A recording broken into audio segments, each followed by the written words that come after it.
we're in the New Hampshire Live Free or Die. And anyways, we just got a free toll. The person in front of us paid, and they're off to the races. We're in the Godzilla and the Wolf Creek camper. I don't think I'm going to catch them. But anyways, very much appreciative.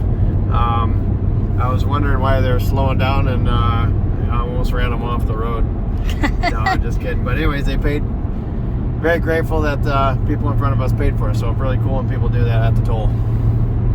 It's Josh with Adventure Rhoades. Autumn is filming. I am driving the Godzilla with the camper on. We are in New Hampshire.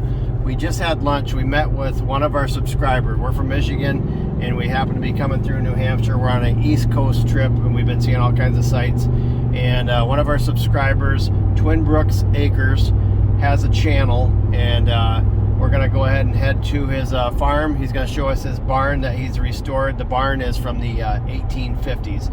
And when this video is done, in the description below, I'll have a link to his channel, and then also the screen at the end where the videos pop up from other videos. I'm going to put one of his videos on the end screen, and I think he's got a series on the barn restoration if you're interested in that. So come with us and check out this 1850s New Hampshire barn. I am with Rick.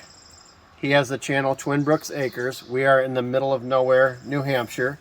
And so anyways, we met up for lunch, and this is Rick's first meetup on YouTube. He has got, and we are standing in front of his barn, and he can tell us about it. And it's a beautiful barn. He's going to give us a little tour of the barn. He's going to open it up and walk us through. In the description of this video, we'll put a link to his channel, Twin Brooks Acres. And he can tell you a little bit about his, he's got a series of videos that he did on the restoration of this barn, the year, how old it is, and all that type of stuff. Okay, so what do you want? Where do you want me to start? I can describe the barn first if you want. Sure. So this is known as an English barn. This was built somewhere around 1850, 1860. It's an English barn. With the doors are under the eaves, and that was a common style in England, I guess. That was brought over to the colonies, and that style worked well further south. But the settlers, when they came here to northern New England, they found out that this style didn't work well because the snow would come down off the roof and pile up in front of the doors, and they can't get the doors open. So the style switched so that the doors are now on the gable ends. They've been building them that way since. And the women were probably too busy loading the wood stove and didn't have time to shovel it. Oh, Joshua. You're funny. So this is a rare, call it a rare style now. This barn was in real bad shape. The whole barn was leaning. All the sills were rotted out. Some of the posts were rotted out. It was only being held up by a whole bunch of 2x8s that the prior owner had put into the barn to brace it up. So 2 years ago, I had a crew come in and help me restore it. My wife and I gutted it, cleaned it all out inside. The crew came in after that, pulled the siding off, or pulled most of the siding off, and then straightened the barn back out, pulled it all back together because all the joints had separated. So they pulled it all back together, squared it all up, straightened it out, and then lifted it up into the air, and we poured these footers underneath it, put new sills down, and then lowered the barn back down onto the new sills. So, and then we've been continuing with little odds and ends repairs since then, getting things done. Some of the material that's in this barn now came from another barn that was torn down. But this door here, that was one big solid door off of the other barn. So you restored some of this barn with another antique barn as well. Right. Yeah. Pretty cool. So that door came off the other barn. We had to cut it in half. You can see the split here. We had to cut it in half to get it here. And then I was going to put it back together as one piece originally.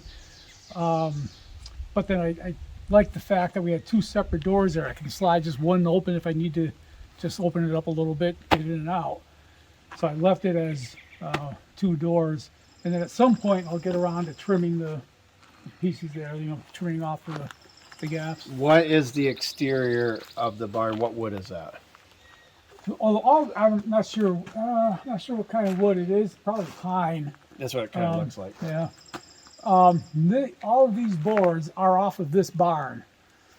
When the crew pulled the boards off, a lot of them were rotted at the bottom from sitting so close to the dirt, so they weren't able to reuse some of those boards.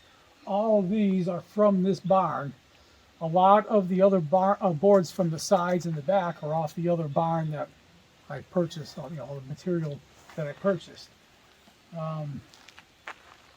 One other thing we still need to do, you want to look at that roof up there, there's actually a second roof on this barn. That was put on before we bought the property, and I think that was done because when the barn was leaning, the roof had sagged and settled, the original roof. So I think they put that second roof on.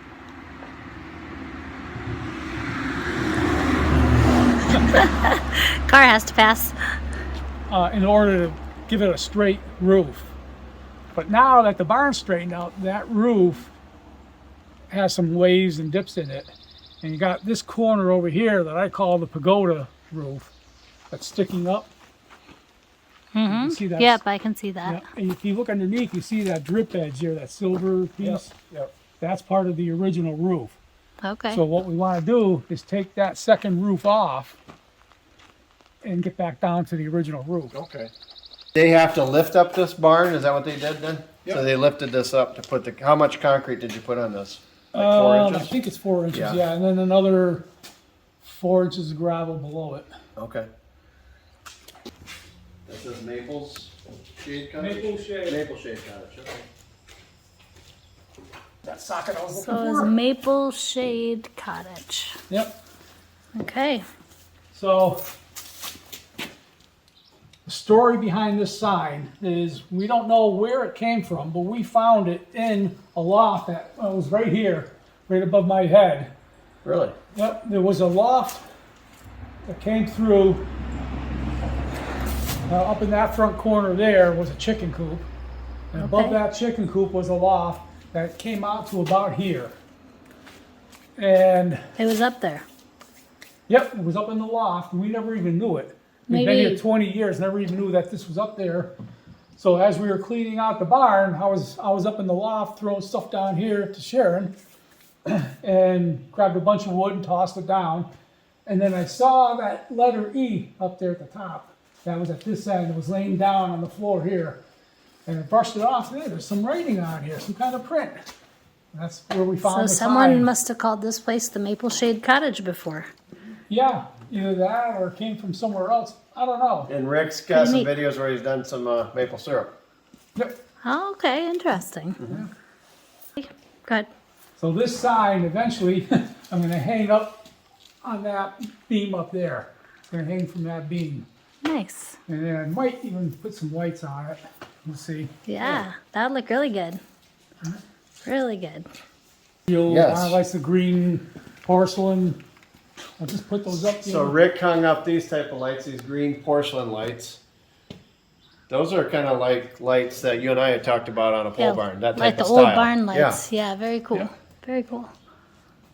That's nice in here. This is the door that Rick built here. I had another old door from the other. What's the, you got a lift under here, or this lifts up. You got Yeah. cats or something that come in? No, or- no, that's to clear the footer. Okay, okay. So that was one issue I had, is just the footers over here were too high. Pretty So- cool design. It's not working properly right now. I got to get rid of these weather strips that I put on here. They're blocking the board. But so I'm going to take that apart again at some point and redo it. So I'll just lift that board up and the door will slide over the footers. Right now I've got to pull the door out a little bit to get around that footer. But eventually I'll just flip that board up. It'll slide over the footers. And then when I close the door, I'll just drop the board back down. Get Yep. a better little design here than a rope. And then I'll close off the bottom of the door. Beautiful door though. Yeah, that was an expensive door. That was when prices were just starting to go up. That was $600 just for the lumber.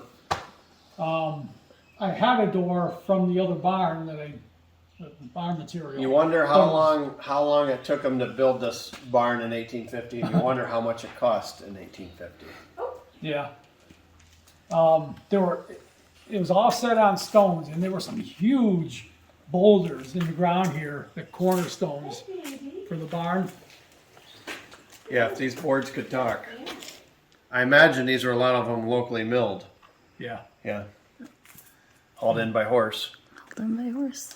Some of those cornerstones were so large that I struggled with my tractor to move them. So they must have had several oxen or large horses or something to put those stones in place. So you'd asked about these cables up there. There are 4 cables running from header to header. So I'm going to zoom up on this. Yeah. And so here's this cable. And there's 4 of these in here. Yep. And they run across the room to each side. Right. So those cables were used to help pull the barn frame back together because everything had separated. So they had those 4 cables running from front to back, and then they had cables running side to side as well. And they used those to pull the frame all back together. And then once it was all back together, they put steel plates into all the joints to hold it. They took out the cables that were running side to side, but they left these 4 cables in running eve to eve from front to back to help tie everything together and keep everything. So if somebody was restoring an old barn that was leaning, you'd pretty highly recommend. It looks like it's very solid. Yeah. I mean, it looks like a great system. Yep. Yeah, there were some cables there before from a prior repair. And they took those out, put these in. I think there were only 2 in the prior cables, only 2 cables. How many guys did it take them to set up this system up here? Was it? I don't know. I think 2 or Okay. 3. Okay. For the vast majority of the restoration was 2 guys working, and then every once in a while they had a 3rd guy come in and help. And this is a work area here with the barn wood, and it's insulated around the corner there. So really cool job there. Rick's house here, I didn't realize the whole house, Cape Cod, correct? Yep. The house, the porch, and the barn, all 1850. But the porch in between is really cool. You got to check out the woodwork on the porch, which goes into the barn that we just saw. On the side, some of these are from the other barn that was torn down. Put them on the side. Yeah, everything connects, and there's a far door to the right, which goes into the barn we just came out of. Yeah. Very cool. Yep. So anyways, thanks for watching. Check out Rick in the Twin Acres, Twin Brooks channel. And then also just like and subscribe. And then if you got any barn stories, put the comments below. So And watch his series that yeah, he watch has. his series. We'll put the link to his channel below, and I'll put one of the videos to his link on the series for the barn remodel.